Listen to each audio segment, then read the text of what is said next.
Una de las más claras evidencias que tenemos los seres humanos de que los años pasan y nuestras capacidades menguan es la pérdida de memoria. Pequeñas lagunas que empiezan a aparecer y que nos impiden acordarnos de nombres de familiares o amigos. Empezamos a olvidar los nombres de los lugares que hemos visitado, nos cuesta recordarlos. Igualmente olvidamos las fechas importantes. Y llegamos incluso a olvidar tareas cotidianas que realizamos cada día. Sí, la pérdida de memoria es un signo inequívoco de que una persona está envejeciendo. Pero aunque esta dificultad para recordar está asociada principalmente a una edad avanzada, no es algo exclusivo de las personas mayores, sino que es algo que puede estar presente en cada persona independientemente de su edad. Y esta última afirmación está sostenida por un estudio de la Escuela de Medicina de la Universidad de Northwestern en Estados Unidos, la cual realizó un curioso experimento con varios voluntarios de diferentes edades, a los cuales sometieron a una prueba de memoria durante un periodo prolongado.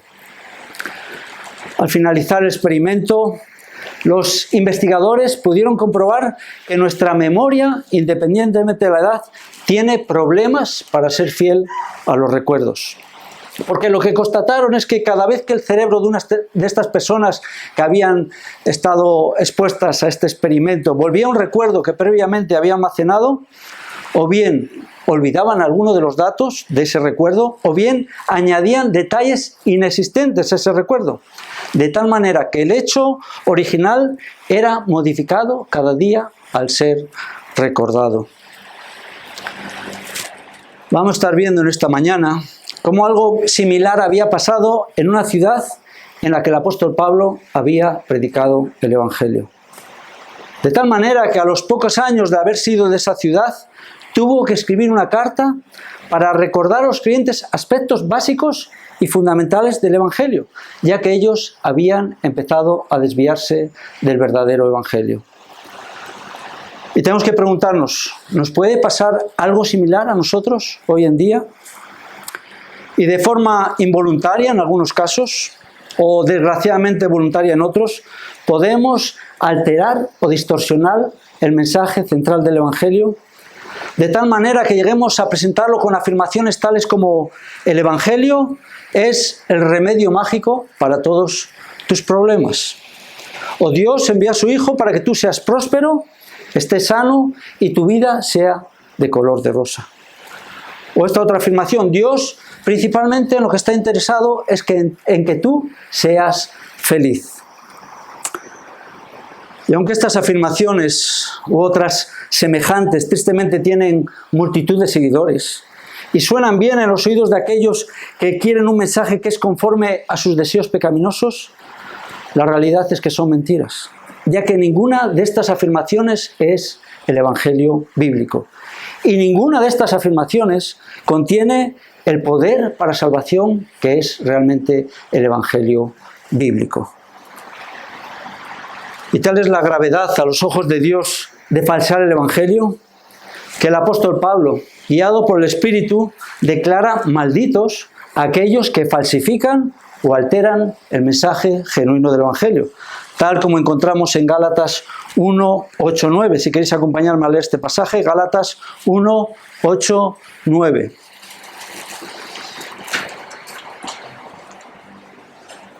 Y Pablo escribe a los creyentes en Galacia, tratando de corregir esta desviación, diciendo: pero si aún nosotros o un ángel del cielo os anunciara otro evangelio contrario al que os hemos anunciado, sea anatema.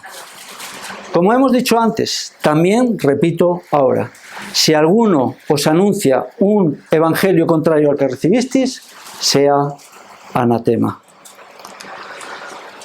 Por tanto, ante esta seria advertencia, la pregunta que debemos hacernos constantemente es: ¿tengo claro, a la luz de la palabra de Dios, la única autoridad válida? ¿Que he recibido el verdadero Evangelio y que estoy siendo fiel al transmitirlo a otros? Y esto es lo que vamos a estar tratando en esta mañana, al abrir la palabra de Dios y ver en ella que el único mensaje del Evangelio que somos llamados a creer y transmitir, si queremos ser fieles al Señor, es la verdad acerca de los hechos históricos de Jesucristo, Dios hombre, y lo que Él hizo para que los pecadores, a quienes Él vino a salvar, puedan ser perdonados y aceptados por Dios. ¿Y qué es este Evangelio? El único mensaje que los pecadores deben creer para que por la gracia de Dios sus pecados sean perdonados y sean salvos. Y esto es lo que vamos a ver en el pasaje que vamos a estar viendo esta mañana. Un pasaje que Pablo escribió a la iglesia en Corinto y en la que resume en unos breves versículos el corazón del Evangelio, que él había recibido, que él había predicado y el cual había traído salvación a todos aquellos que lo habían creído. Acompañadme, por favor, a leer este pasaje que se encuentra en 1 Corintios, capítulo 15, versículos 1 al 4. 1 Corintios, capítulo 15, versículos 1 al 4.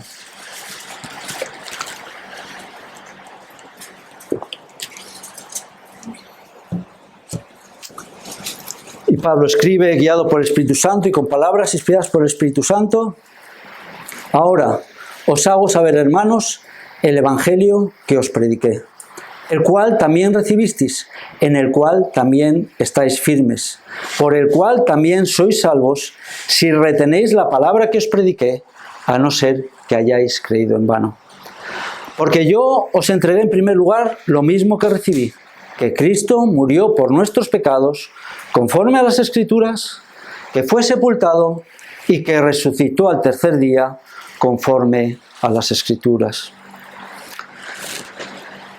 En este conocido texto encontramos tres principios básicos que debemos tener en cuenta para ser fieles al transmitir el Evangelio. Tres principios básicos que debemos tener en cuenta si queremos ser fieles en transmitir el Evangelio. Y el primero lo encontramos en el versículo 1. Sé fiel en la afirmación del mensaje del Evangelio. Sé fiel al afirmar el mensaje del Evangelio. Leemos otra vez el versículo 1, primera parte. Ahora os hago saber, hermanos, el Evangelio que os prediqué. Y es este primer texto el que nos da la ocasión para situar el contexto del pasaje. Como sabéis, Pablo escribe a creyentes a los que él mismo había presentado el Evangelio unos años antes. En el libro de Hechos nos narra cómo Pablo había llegado a Corinto desde Atenas, y primeramente en la sinagoga a los judíos, y después en la casa de un hombre llamado Ticio Justo se había dedicado a la enseñanza de la palabra con un tema principal, que lo encontramos en Hechos 18:5, el testimonio solemne de que Jesús es el Cristo. Y durante el año y medio que él permaneció en esta ciudad de Corinto, el tema principal de su predicación fue constantemente el Evangelio. Como él mismo le recuerda a los corintios en el primer capítulo de esta carta, en el versículo 17, dice así: pues Dios no me envió a bautizar, sino a predicar el Evangelio. En el momento en que Pablo escribe esta carta, 4 años después de su partida de la ciudad de Corinto, la enseñanza fiel que a Pablo había estado llevando a cabo en esa ciudad durante 18 meses había empezado a ser cuestionada. Y fue al tratar de corregir esta desviación que Pablo tuvo que afirmar la veracidad y vigencia del mensaje del Evangelio que él anteriormente les había entregado fielmente. Pablo tuvo que poner los puntos sobre las íes, como decimos aquí en España, y afirmar la veracidad de que solo hay un Evangelio. Este es el Evangelio que él les había predicado durante su estancia entre ellos, y que este Evangelio es el que ahora él iba a volver a recordarles, ya que esta expresión con la que empieza el versículo 1, ahora os hago saber, tiene el sentido de reafirmar algo que ellos ya habían oído anteriormente, algo que ellos ya conocían, porque como escribe Pablo, él ya se lo había enseñado. Y esto debe hacernos pensar, ya que Pablo tiene que volver a afirmar las verdades centrales del Evangelio, que veremos en los versículos 3 y 4, porque en el breve lapso de 4 años, este mensaje había empezado a ser cuestionado. En el caso de esta ciudad de Corinto, por el ataque en el tema de la resurrección corporal, como Pablo desarrolla a lo largo de todo este capítulo 15. Esta es la ocasión, la introducción para tratar este tema. Pero como encontramos en el Nuevo Testamento, cualquiera de los aspectos fundamentales de este mensaje está siempre bajo ataque. Y así, si leemos la carta que leímos antes, un extracto de la carta que Pablo escribe a los Gálatas, vemos que el ataque provenía de aquellos que querían añadir la necesidad de las obras para ser salvos, tratando de hacer vana la muerte de Cristo. O si leemos la carta escrita a los Colosenses, encontraremos ahí que el ataque provenía de los que negaban la plena divinidad y plena humanidad del Señor Jesucristo, desacreditando así su capacidad como único y suficiente Salvador. Porque esta es la realidad. La verdad del Evangelio siempre va a estar bajo ataque. ¿Y sabéis por qué? Porque el enemigo sabe que es solo el verdadero mensaje del Evangelio. Es solo la verdad acerca de quién es Jesucristo y lo que Él hizo para salvar a una raza caída, lo que Dios va a utilizar para transformar los corazones de los pecadores, producir fe y arrepentimiento y dar perdón y vida eterna a todo aquel que cree, ya que solo el verdadero Evangelio es el poder de Dios para salvación para todo aquel que cree, como afirma Romanos 1:16. Y es por esto que este mensaje será siempre el objeto del ataque de todos aquellos que bajo el gobierno del príncipe de las tinieblas aman más las tinieblas que la luz del Evangelio. Pero antes de pasar al siguiente punto, os invito a que volvamos a leer esta primera frase. Ahora os hago saber, hermanos, el Evangelio que os prediqué. Y quiero que notéis que la afirmación de la verdad del Evangelio que encontramos en esta frase nos debe llevar a una convicción. Debemos proclamar esta verdad a otros. Esto es lo que le había sucedido al apóstol Pablo. Esta convicción acerca del poder del Evangelio y de su veracidad le había llevado no solo a predicar en Corinto, como hemos visto, sino a recorrer todo el Imperio Romano, como nos relata el libro de Hechos, con un solo asunto como el tema central de su predicación: el mensaje del Evangelio de Jesucristo. Y lo hizo confiando plenamente en que este mensaje escandaloso y vergonzoso a los oídos de los hombres, que era piedra de tropiezo para los judíos y que era asimismo necedad para los gentiles, es el único mensaje que realmente es el poder de Dios y la sabiduría de Dios para producir salvación entre aquellos entre quienes es proclamado.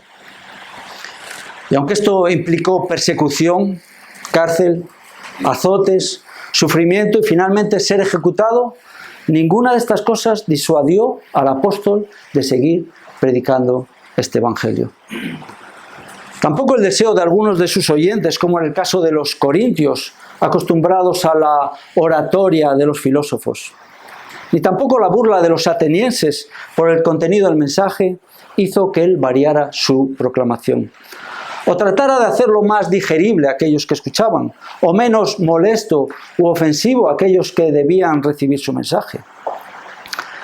Y esto a pesar de que Pablo, quien era un hombre excepcionalmente dotado y con una inteligencia que probablemente sobrepasaba a todos sus contemporáneos, sin embargo, él confió en que la sabiduría y el poder de Dios estaban contenidos en la sencillez del mensaje del Evangelio, y no en su propia capacidad o en su propia habilidad. Y proclamó este mensaje sin temor.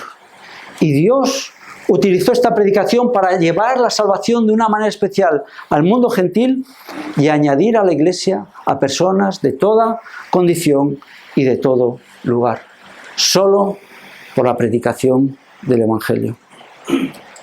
¿Tenemos nosotros hoy en día esta convicción? Y aunque seguramente todos nosotros asentimos, y algunos habéis asentido, luego nuestros hechos tristemente lo desmienten. Y perdemos oportunidades y no proclamamos el Evangelio por temor a la burla o a ser ridiculizados o excluidos. O tal vez lo que nos puede pasar es que hemos creído la mentira de que la sociedad de nuestro tiempo que nos ha tocado vivir va a aceptar mejor un mensaje suavizado, que no les ofenda, que no llame al pecado por su nombre y que no presente la exclusividad de Jesucristo como el único camino de salvación. Y si caemos en este error, estaremos olvidando que sin que Dios cambie los corazones, y esto solo es posible por la exposición fiel del Evangelio, las personas siempre van a encontrar este mensaje irrelevante, ridículo, ofensivo o intolerante. Porque la realidad es que nuestra sociedad, en lo esencial, no es diferente de la sociedad del tiempo de Pablo, ni de los reformadores del siglo XVI, ni siquiera del tiempo de nuestros padres, quienes no disfrutaban de la libertad que nosotros tenemos ahora. Porque en cualquier época en que el verdadero evangelio ha sido predicado y proclamado, en el mejor de los casos ha sido acompañado por la burla y el desprecio, y en las épocas más duras por persecución, cárceles y ejecuciones. Pero al mismo tiempo, cuando ha sido predicado con valor y fidelidad, este es el único mensaje que Dios ha utilizado para, a pesar de todo, seguir salvando a los pecadores. Porque es precisamente este evangelio que los hombres rechazan, persiguen y desprecian, el medio que Dios, por medio de su Espíritu, va a utilizar para producir arrepentimiento y fe en Cristo. Y de esta manera, perdón y salvación a los pecadores. Acerca de esta verdad, el predicador Paul Washer, creo que conocido por todos nosotros, afirma: predicamos a los muertos y no hay ninguna palanca humana que podamos usar para sacar a los muertos de sus tumbas. Pero si predicamos el Evangelio, Dios sacará a los muertos de sus tumbas y los inundará de luz. Esa debe ser nuestra convicción. Y como resumen del primer punto, debemos verificar que estamos en la verdad, sin permitir que el mensaje sea manipulado ni distorsionado. Y debemos predicar a sí mismo la verdad, confiando en que esta proclamación del Evangelio es el medio, el único medio que Dios ha diseñado para la salvación de los pecadores. Ahora, aunque posteriormente volveré para hablar del resto del versículo 1 y versículo 2, vamos a pasar a los versículos 3 y 4 para tratar la segunda manera en que debemos ser fieles a este mensaje. Y lo que encontramos en estos versículos es que debemos ser fieles en la explicación del mensaje del Evangelio. Debemos ser fieles y claros en la explicación del mensaje del Evangelio. Vamos a leer los versículos 3 y 4 de nuevo. Porque yo os entregué en primer lugar lo mismo que recibí, que Cristo murió por nuestros pecados conforme a las Escrituras, que fue sepultado y que resucitó al tercer día conforme a las Escrituras. Y lo primero que debemos notar al leer esto es que el texto establece tanto la prioridad como la autoridad de este mensaje. Establece la prioridad al afirmar: porque yo os entregué en primer lugar. Y debemos entender que Pablo no se está refiriendo solo al orden cronológico, sino que está estableciendo cuál fue la prioridad de su enseñanza y cuál es el lugar que este mensaje debe tener en nuestras vidas. Y esto es muy importante, porque a veces podemos tener la idea de que el Evangelio sí es una doctrina valiosa y fundamental, pero solo para el principio de nuestra vida cristiana. Algo así como cristianismo básico, algo que ya sabemos y a lo que no es necesario volver la vista. Pero este es un pensamiento falso, ya que, como un predicador dice, aunque hayamos vivido muchos años en la fe, aunque tengamos la inteligencia de Jonathan Edwards y la perspicacia de Spurgeon, aunque podamos haber memorizado cada texto bíblico en cuanto al Evangelio, y aunque podamos haber leído y entendido toda publicación de los padres de la Iglesia, los reformadores, los puritanos y todos los eruditos evangélicos contemporáneos, podemos estar seguros de que todavía no hemos empezado a escalar este monte Everest que es el Evangelio. ¡Qué gran realidad! que este mensaje maravilloso que creemos y que amamos es tan glorioso que aunque dediquemos toda nuestra vida al estudio de la verdad, nunca llegaremos a comprender totalmente su anchura, longitud, altura y profundidad, ya que sobrepasa todo entendimiento humano, como afirma Efesios 3, 18, 19. Pero esta realidad no es un impedimento, ni debe frenarnos en nuestro intento de conocer más y más de la sabiduría de Dios que se revela en el Evangelio.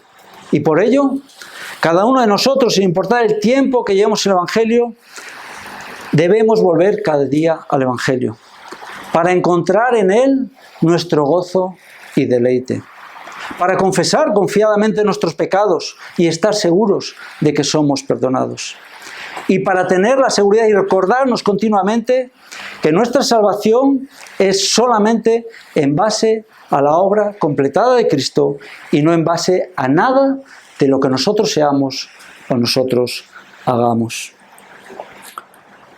Pero las palabras de Pablo que encabezan este versículo 3 no solo establecen la prioridad, sino que establecen también la autoridad del mensaje del Evangelio. Dice el versículo 3, os lo leo de nuevo, porque yo os entregué en primer lugar lo mismo que recibí.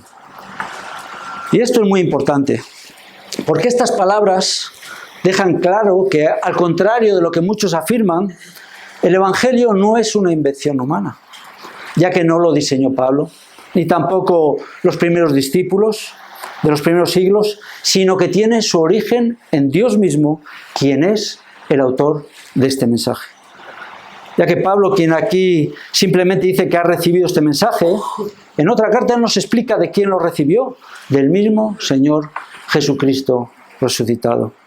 Esta es la afirmación que encontramos en Gálatas. Os invito de nuevo a que busquemos Gálatas 1, versículos 11 y 12, y que los leamos. Gálatas 1, versículos 11 y 12. Y ahí Pablo escribe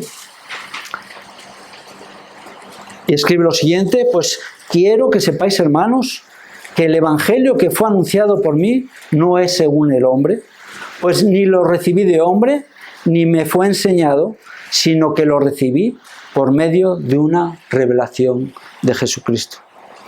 Y el apóstol reafirma esta misma verdad en Romanos 1, donde él asimismo se describe como un apóstol apartado para el Evangelio de Dios, realzando así la autoridad divina y reafirmando con ella que este mensaje tiene toda la autoridad porque Dios mismo es su autor.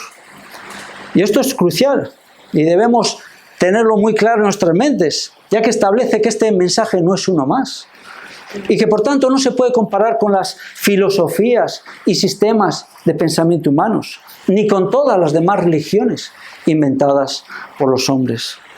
Y establece que la verdad contenida en el Evangelio debe ser escuchada y creída porque proviene de Dios, quien es nuestro Creador y quien es soberano sobre toda su creación.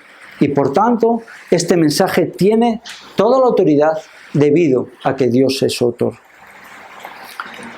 Debemos establecer en base a lo que Pablo escribe aquí con palabras, no olvidemos, inspiradas por el Espíritu Santo, que el Evangelio, por tanto, no es un asunto de opiniones o de puntos de vista, o algo que puede ser amoldado o modificado a gusto del que escucha, sino que es la verdad de Dios. Algo que la criatura, tú y yo, debemos creer para ser perdonados y reconciliados con nuestro Creador. Y es a seguir leyendo el texto que estamos estudiando esta mañana, cuando nos adentramos por fin en el contenido del mensaje que tiene tanto la prioridad como la autoridad. Y lo encontramos en este versículo 3, que Cristo murió por nuestros pecados conforme a las Escrituras, que fue sepultado y que resucitó al tercer día conforme a las Escrituras. ¡Qué increíble noticia! ¡Qué maravillosa buena nueva! Hermanos, que la familiaridad de estos términos, que el haberlo oído tal vez desde nuestra niñez, o seguir oyéndolo cada domingo, o haberlo leído muchas veces, no permita que nuestro oído se acostumbre y que ya no conmueva nuestros corazones y haga que la gratitud y el gozo broten. Que Cristo murió por nuestros pecados, conforme a las Escrituras, que fue sepultado y que resucitó al tercer día, conforme a las Escrituras. Y para empezar a analizar este texto, es muy importante, es vital que nos fijemos bien en que este mensaje es acerca de una sola persona, el glorioso Hijo eterno de Dios, quien es el centro y el mensaje del Evangelio. Y que por tanto este mensaje no es acerca de lo que nosotros podemos hacer para recuperar el favor de Dios, sino de lo que Jesucristo hizo al morir, ser sepultado y resucitar, cumpliendo las Escrituras, para que aquellos a quienes Él vino a salvar puedan ser perdonados y aceptados por Dios. Por tanto, es crucial notar que el Evangelio dirige la mirada hacia Cristo, nuestro Señor Jesús, quién es Él y lo que Él hizo. Por ello, Pablo comienza su enunciado del Evangelio nombrando al único cualificado para ofrecer su vida como sacrificio y ser el Salvador del mundo. Empieza diciendo que Cristo, y debemos entender que Cristo es el título que Jesús de Nazaret recibe como el ungido de Dios para llevar a cabo la salvación de su pueblo. Porque Jesús de Nazaret, como todos nosotros sabemos, no era solamente un hombre, sino que las Escrituras nos dicen que Él es el Hijo eterno de Dios, quien voluntaria y gozosamente obedeció la voluntad de su Padre. Y dejó su lugar de gloria, donde tenía perfecta comunión dentro de la Trinidad y donde era adorado y servido por los ángeles, para tomar forma de siervo, haciéndose uno semejante en todo a nosotros, pero sin pecado. Y todo ello sin despojarse de su naturaleza divina. Él, cumpliendo las Escrituras, nació de una virgen que había concebido por obra del Espíritu Santo, y como hombre, como un ser humano como nosotros, y en el poder del Espíritu, hizo lo que nosotros éramos incapaces de hacer debido a nuestra naturaleza pecaminosa. Vivió la vida que satisface a Dios en obediencia perfecta, haciendo siempre su voluntad. Y a pesar de que en su encarnación, y debido a su linaje, ya que él era descendiente regio, era un descendiente del rey David, y debido a su cualidad de perfección, ya que él era sin pecado, debería haber ocupado el trono más alto y haber recibido los más altos honores. Sin embargo, nos dice la Biblia que él se humilló a sí mismo para morir voluntariamente en una cruz, donde se ofreció como sustituto por nosotros y murió en nuestro lugar como sacrificio por nuestros pecados. Jesucristo, debido a que era un hombre, debido a su humanidad plena y perfecta, nos pudo representar y morir en nuestro lugar. Y debido a la plenitud de la deidad que habitaba en él, es que pudo reparar nuestra ofensa infinita y recibir sobre sí para nuestra salvación la ira infinita y santa que debe caer sobre el pecador, para que la justicia de Dios sea satisfecha y el pecador pueda ser reconciliado. Sí, el Señor Jesús tuvo que morir. El Señor Jesús, perfecto, santo, sin ningún pecado, después de ser cruelmente azotado, fue colgado de una cruz, donde no solo sufrió el dolor de los clavos, la corona de espinas, la sed y la burla de pecadores, sino que allí nuestro Salvador experimentó de parte del Padre toda la ira y el castigo que la justicia y la santidad de Dios exigen por el pecado. Pero ese pecado y esa culpa no eran suyos, ya que él era inocente, sino que el texto nos lo atribuye a nosotros. El texto dice que Cristo murió por nuestros pecados. Y esta es nuestra verdadera realidad. Cada uno de nosotros somos pecadores. ya que cada uno de nosotros hemos nacido en rebelión contra Dios y con cada parte de nuestro ser, tanto intelecto como emociones, como voluntad, infectados hasta la médula por el pecado. Y solo tiene que pasar un poco de tiempo desde que nacemos para que este pecado lo manifestemos con nuestros hechos y con nuestros pensamientos. Y para que salga a la luz nuestra maldad y se ponga de manifiesto nuestra hostilidad y desobediencia hacia Dios. Y aunque nosotros minimizamos y restamos importancia a nuestros pecados y los llamamos errores o fallos, sin embargo, cada pecado que cometemos es una ofensa infinita a la santidad de Dios y un obstáculo infranqueable que nos aleja de Él. Dios, debido a su justicia, no puede mirar hacia otro lado y pasarlo por alto, como a nosotros nos gustaría, sino que debe juzgarlo y emitir un veredicto de culpabilidad. Y castigar al culpable con la única pena proporcional a la gravedad del pecado, el infierno, donde el pecador sufrirá un castigo consciente, doloroso y eterno, totalmente separado de Dios y sin ninguna esperanza. No es muy popular hoy en día hablar del infierno, porque ofende nuestros delicados oídos. Pero la realidad que la Biblia establece para todos los pecadores que no se arrepienten de sus pecados y que no confían en Jesucristo como su Salvador es que pasarán la eternidad en el infierno. Sin embargo, hay esperanza. Este texto trae esperanza, porque dice que uno, Jesucristo, el único que estaba capacitado para hacerlo, se interpuso entre el castigo que nosotros merecíamos y nosotros.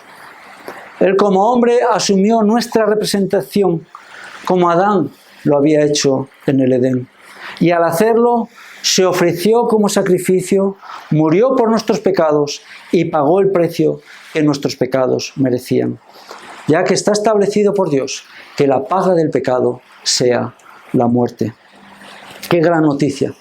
Que ofrece esperanza a los pecadores perdidos. Pero solo es una gran noticia para aquellos que realmente reconocen su pecado.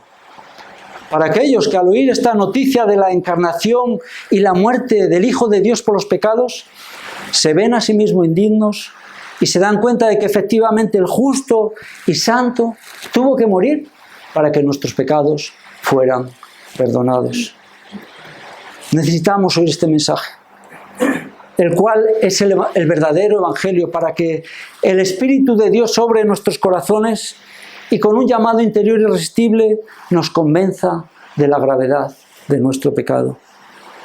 Porque si no, nosotros nos vemos aceptables, dignos e incluso creemos que Dios nos debe algo. Como ilustra claramente el reproche que el hermano mayor del hijo pródigo le hizo a su padre. Por ello, si estás escuchando y crees que este mensaje no te afecta, porque tal vez tuviste la bendición de nacer en una familia cristiana, o porque en tu niñez asististe a la escuela dominical, o incluso cuando eras un adulto te bautizaste, y porque asistes cada domingo y cada jueves a la iglesia, porque sirves en la iglesia, o porque además das limón a los pobres, y por todas estas cosas u otras similares te ves a ti mismo como justo y bueno, tengo que decirte que efectivamente este mensaje no es para ti. Porque la afirmación de que Jesús es que Él no había venido a llamar a justos, sino a pecadores al arrepentimiento. Pero si realmente reconoces tu condición de pecador, injusto y malvado a los ojos de Dios, y reconoces que has vivido en desobediencia y en rebeldía contra Dios, y que has pecado cada día al no amar a Dios sobre todas las cosas y no obedecerle como Él desea, y sobre todo por haber rechazado a su Hijo hasta este momento, este mensaje es para ti. Jesús vino a salvarte a ti. Él murió en una cruz para que tus pecados sean perdonados. Y créeme, no importa la gravedad o la cantidad de tus pecados, no importa lo visibles o ocultos que estos sean, no importan las consecuencias que estos pecados hayan causado en tu vida o en la de otros. Y aunque seas el mayor pecador o pecadora que ha existido sobre la tierra, hay tal valor en la obra de redención de Cristo y en su sangre derramada, que no hay pecado lo suficientemente grande que su sangre no pueda cubrir. Afirma Isaías 1, aunque vuestros pecados sean como la grana, como la nieve serán emblanquecidos. Aunque sean rojos como el carmesí, vendrán a ser como blanca lana. Sí, Jesús murió para que los pecadores como tú y como yo, que acudimos en arrepentimiento y fe a Él, obtengamos el perdón y la vida eterna. Y es mi deseo que esta sea la realidad de la mayor parte de los que estamos aquí. Y gloria a Dios por ello. Pero este mensaje tiene el propósito de que ninguno de los que esté escuchando se pierda.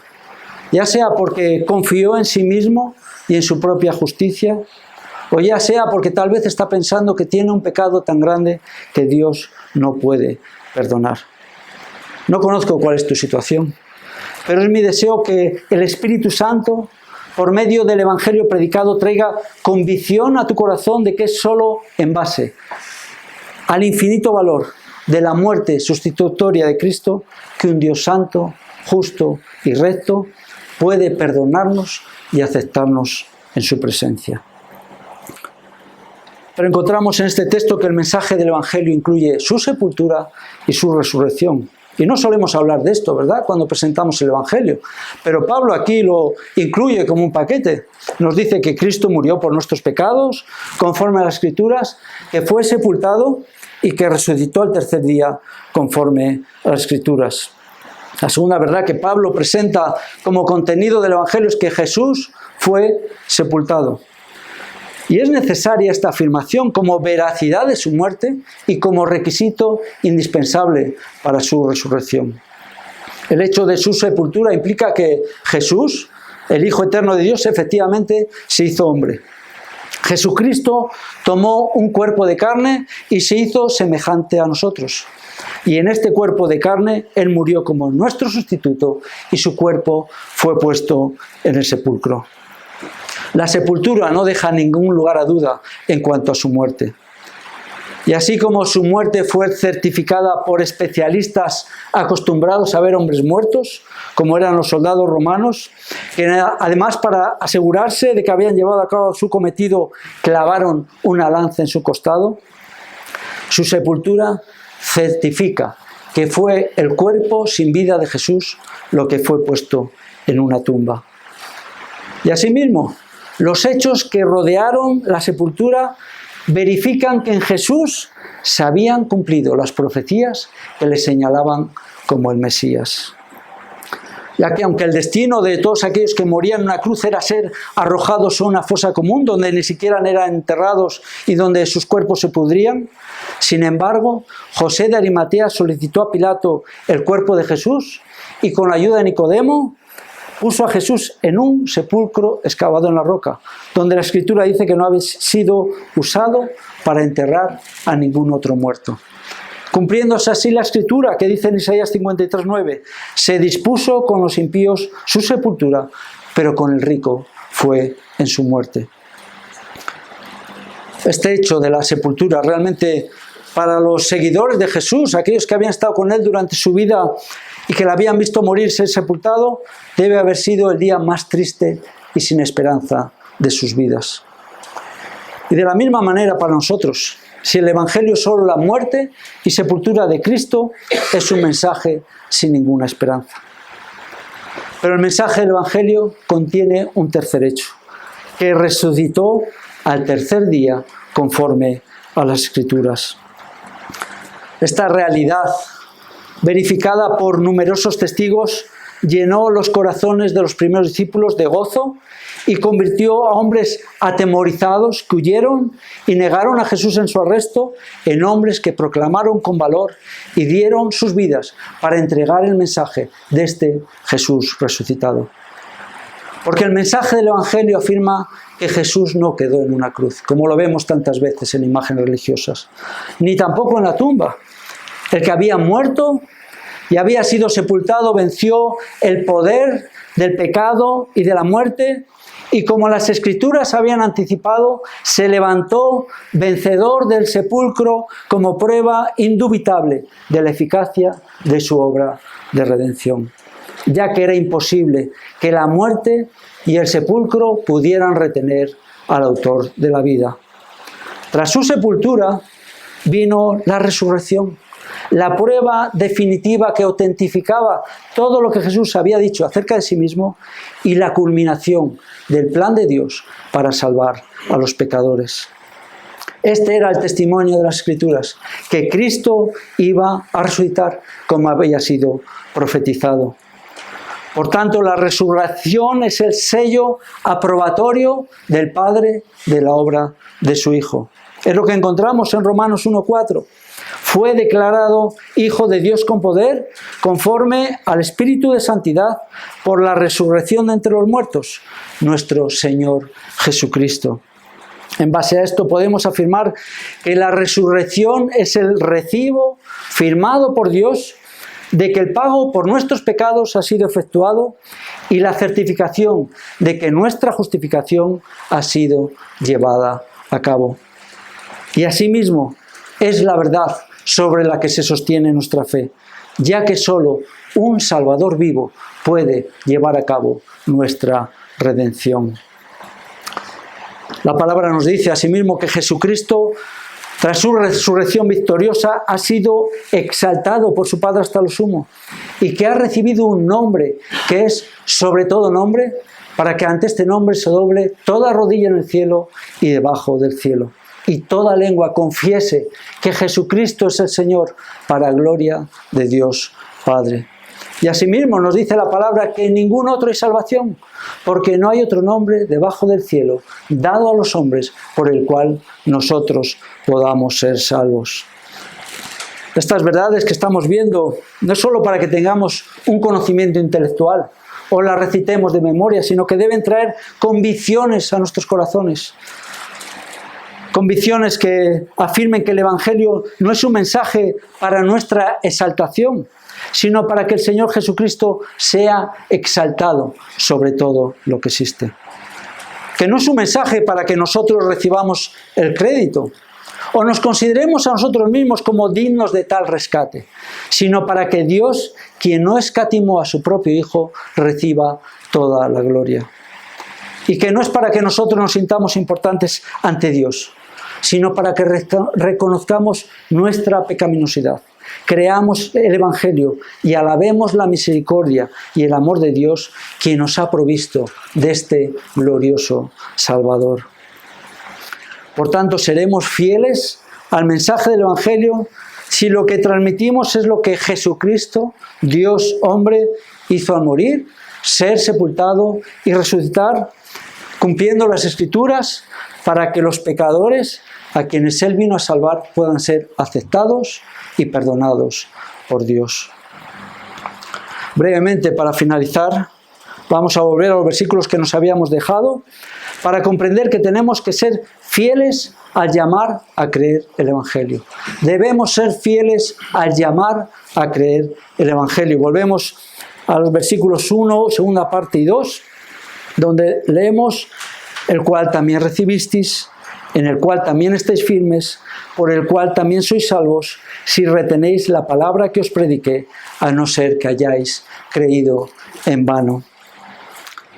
Debemos ser claros y debemos tener claro, al exponer el Evangelio, que este es un mensaje que debe ser recibido para ser salvos. Como vemos en la frase, el cual también recibisteis.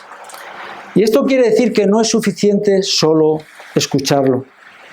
No sirve solo asentir a los hechos históricos o aceptarlo intelectualmente, sino que debe ser recibido de tal manera que al recibir este mensaje desechamos y excluimos todo lo demás, confiando todo lo que somos y nuestro futuro eterno a la veracidad de este mensaje. Hay una parábola de Jesús en Lucas 5, 36, 38 que ilustra adecuadamente este punto. Os invito a que lo busquéis. Lucas 5, 36, 38. Encontramos a Jesús en su ministerio de enseñanza.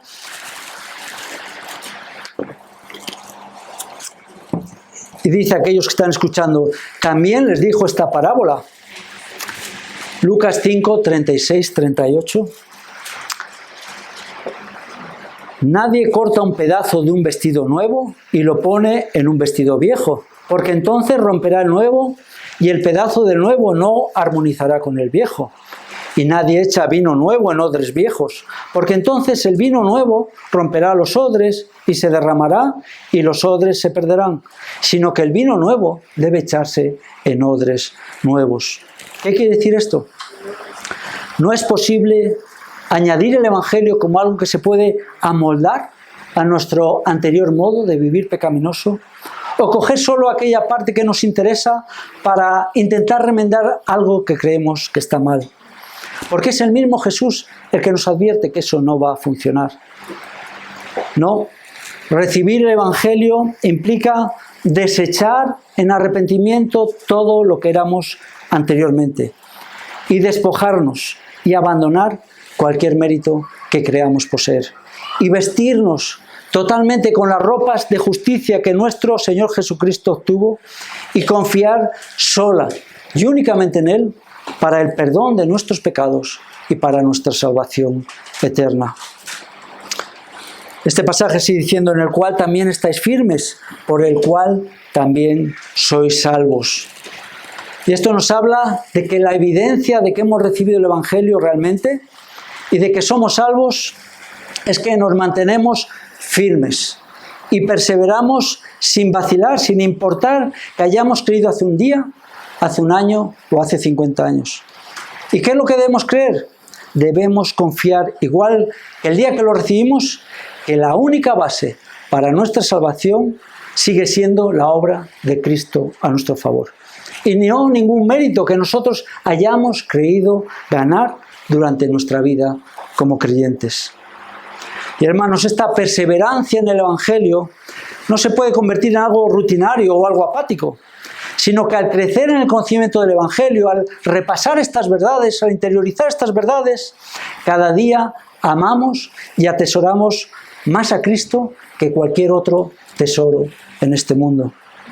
Nos deleitamos en pasar cada día más tiempo con nuestro Salvador que en cualquier otra actividad en esta tierra.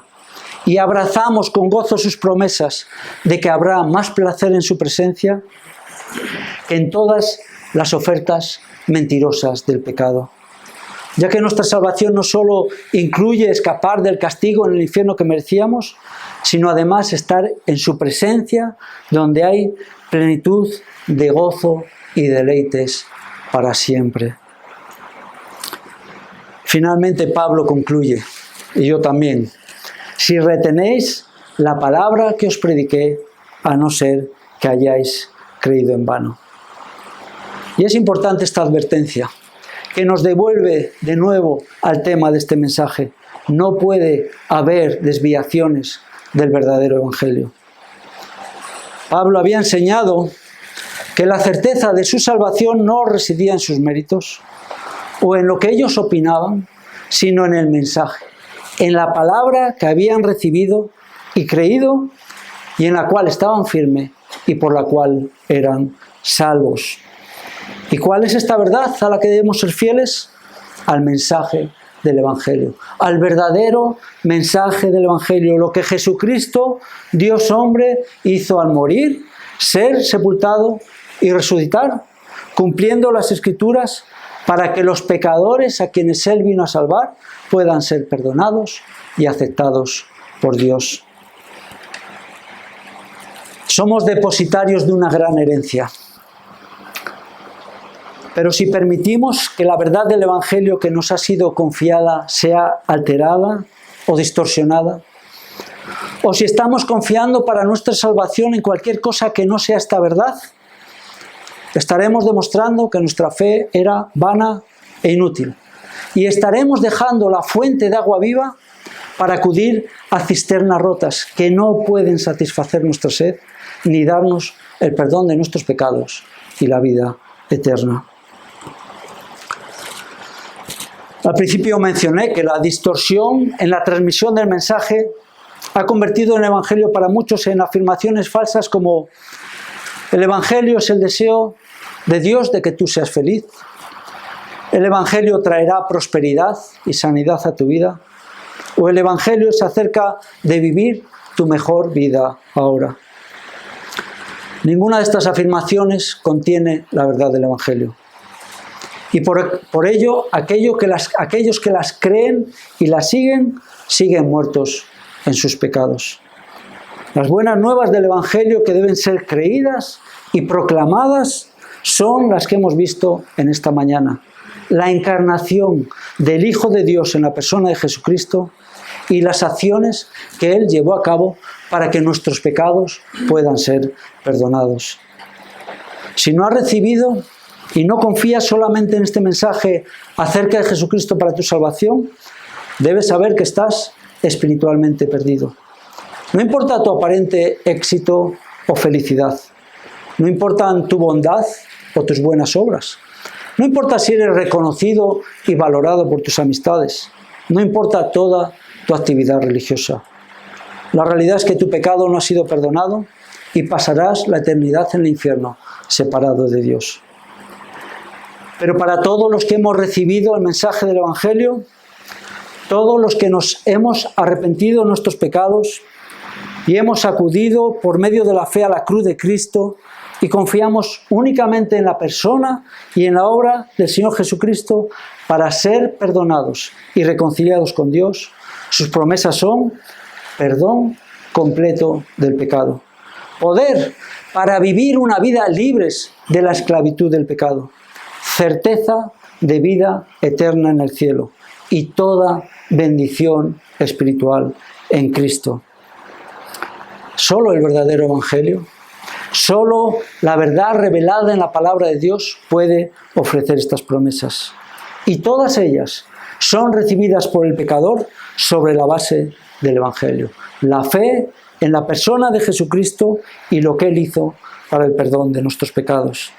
Y es solo este Evangelio, créeme, solo este Evangelio lo que el Espíritu Santo va a utilizar para irrumpir en el corazón de los pecadores y hacer un llamado interior irresistible y producir arrepentimiento y fe en el Señor Jesucristo para salvación. Ningún otro mensaje tiene poder para ofrecernos la promesa del perdón de Dios. No hay otro mensaje que podamos recibir y por el que podamos ser salvos. No hay otro mensaje que nosotros podamos proclamar y el Espíritu Santo pueda utilizar para la salvación de los perdidos. Solo el maravilloso y glorioso mensaje del Evangelio que hemos escuchado en esta mañana. El único mensaje del Evangelio que cada uno de nosotros debe afirmar como cierto. El único mensaje del Evangelio que debemos explicar y proclamar. El único mensaje del Evangelio que el pecador debe recibir y aceptar para ser salvo. Que Jesucristo murió por nuestros pecados conforme a las Escrituras, que fue sepultado y que resucitó al tercer día conforme a las Escrituras. Que el Señor bendiga su palabra en esta mañana y que traiga salvación si hay alguna persona aquí aún que está perdida. Vamos a orar y a pedir que el Señor bendiga su palabra. Señor, gracias porque tú has sido claro. No hay error, no hay mala interpretación, no hay confusión en tu mensaje. Solo por medio del Señor Jesucristo, solo lo que Él hizo mientras estuvo en este mundo puede traer salvación a los perdidos. Señor, en primer lugar te quiero pedir que tú bendigas la palabra en nuestros corazones, tanto para salvación como para crecimiento espiritual y santificación. Necesitamos recordar este Evangelio. Necesitamos predicarnos cada día este Evangelio para seguir siendo conscientes de la realidad de que es solo por la obra de Cristo que tú nos puedes ver y aceptar en tu presencia. No hay nada en nosotros, sigue sin haber nada en nosotros que pueda ganar tu favor. Ayúdanos a vivir de una manera que te honre a ti. Ayúdanos a crecer en santidad y en piedad. Solo vamos a hacer cuando estamos asiéndonos de Cristo, recordando estas verdades, rumiándolas, Señor, meditando en ellas, agradeciéndote tu bondad y tu misericordia, glorificando a Cristo por su obra. Y Señor, si hay alguna persona que aún su corazón es duro y se resiste, obra tú por medio de tu Espíritu Santo. para traer convicción de pecado y para entender que tiene que humillarse delante de ti y reconocer que solo el medio que tú has dispuesto, que es por medio de tu Hijo, como puede ser salvo. Señor, sigue bendiciendo esta congregación, que sea un luminar, como dice el texto que hay en esta pancarta, en este mundo que está perdido, que lo vemos cada día, Señor, en el que la gente se enorgullece de su pecado. Señor, pero que tu verdad resplandezca y sigue salvando a pecadores en esta ciudad de Madrid y en cualquier parte del mundo. Oramos esto en el nombre de Jesús. Amén.